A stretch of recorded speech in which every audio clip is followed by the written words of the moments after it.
একজন গ্রেফতার হলে সঙ্গে সঙ্গে আরেকজন নেতৃত্ব নিন, নেতৃত্ব দিন।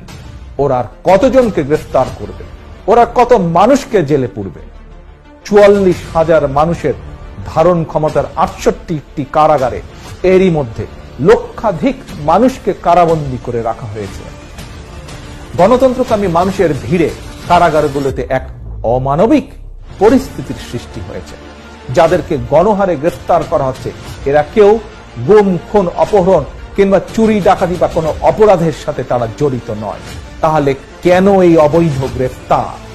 আমি স্বৈরাচার, ভোট ডাকাত, মাফিয়া সরকারের থেকে হুঁশিয়ার করে বলতে চাই, এভাবে গণগ্রেফতারের পরিণতি ভালো হবে না। অবিলম্বে বিএনপি এবং ভিন্ন দল ও মতের মানুষকে গণগ্রেফতার বন্ধ করতে হবে। ইতিমধ্যে যাদেরকে গ্রেফতার করা হয়েছে তাদেরকে 28শে অক্টোবরের আগেই কারা মুক্তি দিতে হবে। অন্যথায় কারাবন্দী এই মানুষেরাই আগামী 28শে অক্টোবর দেশের 68টি কারাগার থেকে একযোগে গণতন্ত্র মুক্তির আওয়াজ তুলতে বাধ্য হবে।